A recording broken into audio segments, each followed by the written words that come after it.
Nolwenn et Laetitia sont enquêtrices pour l'association Urgence Maltraitance Animale. Tous les jours, elles reçoivent des appels de personnes qui dénoncent des situations de maltraitance. Je vous appelle par rapport à votre plainte concernant un chien qui passe sa vie sur le balcon. Oui, le chien est toujours sur le balcon.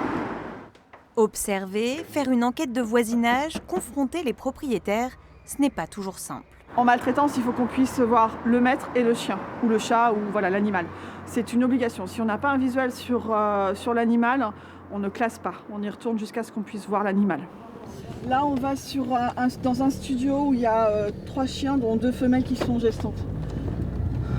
Les chiens ne sont pas sortis. Du pipi, du caca, a priori.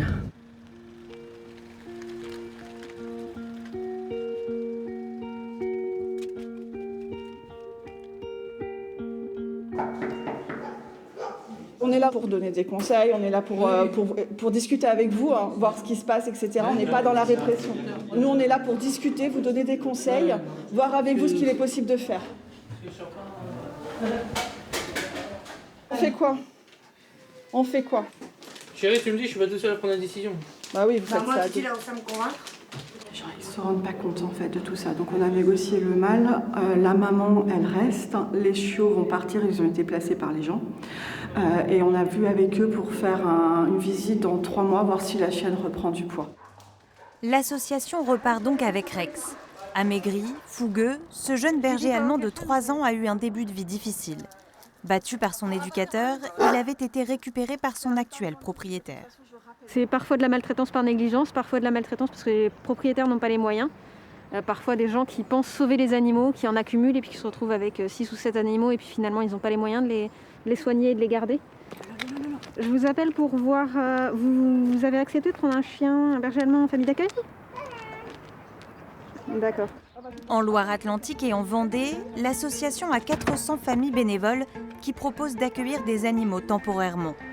En 10 minutes, Nolwenn et Laetitia trouvent donc un foyer pour Rex. Bonjour. Voilà, T'as vu ce que je t'ai ramené ? Je vous ai ramené un peu de croquettes pour ce soir et puis demain. On est content d'avoir un chien. On sait que si on arrive à avoir un chien en famille d'accueil pour une association, après on pourra prendre peut-être un chien pour nous plus tard. Et en attendant, c'est une bonne action. Donc voilà. On est toujours content quand il y a un animal qui est retiré et puis qui est dans une FA où il va être bien installé et tout se passera bien pour lui. Mieux pour lui. Parce que malheureusement, je pense qu'il n'a pas eu une vie toute rose jusqu'à aujourd'hui. Au revoir. Au revoir. Comme Rex, près de 600 animaux ont été retirés de leur foyer en 2020. Confrontés à des situations d'urgence, il est parfois difficile pour l'association de porter plainte. Pour les aider, cette avocate en droit animalier leur consacre 10% de son temps bénévolement. L'année dernière, elle a réussi à obtenir la condamnation d'une éleveuse qui était partie en vacances en laissant ses animaux enfermés. Donc là, vous voyez un Terre-Neuve avec un museau scotché pour l'empêcher d'aboyer alors qu'on l'a privé de nourriture et d'eau. Ici, vous avez une cage avec des lapins qui sont morts et qui sont en état de putréfaction, en plein soleil. Elle a été condamnée à 2 500 € de dommages-intérêts à verser à l'association. Néanmoins, l'association a dû récupérer une dizaine d'animaux dans un état catastrophique. Et donc, l'état catastrophique des animaux a nécessité des coûts vétérinaires et des frais vétérinaires exorbitants. Et donc, ça n'a absolument pas couvert le montant des frais vétérinaires. En matière de maltraitance animale, la peine maximale est de 2 ans de prison et de 30 000 € d'amende, une sanction rarement appliquée. En septembre dernier, l'association a récupéré une jeune chienne paralysée, battue par ses propriétaires. Là, je branche l'électricité, c'est une toute petite fréquence pour contracter le muscle en fait, histoire de la remuscler. Voilà, donc le but maintenant, c'est de la faire tenir tranquille une demi-heure, ce qui n'est pas gagné. Émue par son histoire, Isabelle, infirmière à la retraite, a accepté de l'accueillir chez elle. Je savais que ça allait être difficile, qu'elle prend énormément de temps, parce que les soins le matin et le soir, il y en a pour 1h30, 2 heures quasiment. Plus le nettoyage de la maison, parce qu'elle est souvent incontinente. Donc ça prend beaucoup de temps en général, quoi. Vaut mieux pas être occupé à l'extérieur. En plus des soins, Isabelle emmène la chienne 2 fois par semaine chez le vétérinaire. On y va? On y va? Allez.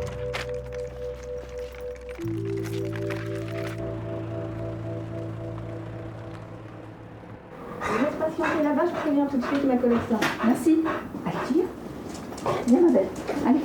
L'idée, c'est d'apprécier si les réflexes sont présents, sachant que pour Miss Marilyn, notre objectif, c'est peut-être pas qu'elle remarche de façon normale, mais qu'elle ait au moins la capacité de se déplacer sans l'aide de personne, en fait. Allez, mamie. Dans cette clinique, le vétérinaire propose des séances de rééducation dans l'eau. Habitué à travailler avec des animaux maltraités, il prend le temps d'apprivoiser ses patients.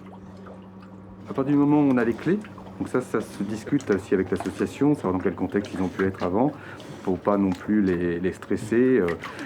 Sur un exemple tout bête, par exemple, ils ont été maltraités par un homme, à ce moment-là, va plutôt d'abord, progressivement, faire avec une femme. La confiance se crée vraiment petit à petit, on arrive à trouver des techniques, des astuces pour avoir un lien. Alors c'est vrai qu'avec Miss Marilyn, ça s'est fait très facilement, elle est vraiment adorable. Mais c'est vrai qu'il y a des chiens maltraités où c'est vraiment plus long, il faut plusieurs séances. Mais avec la patience, on y arrive. Pour Miss Marilyn, la rééducation sera encore longue. De longs mois pendant lesquels Isabelle restera à ses côtés. Au début, c'était beaucoup de pitié, maintenant c'est beaucoup d'affection. C'est pas évident de ne pas s'attacher parce que sa destinée un jour c'est de partir, d'être adoptée par quelqu'un. En attendant, Miss Marilyn peut continuer à avancer vers sa nouvelle vie, une vie bien méritée.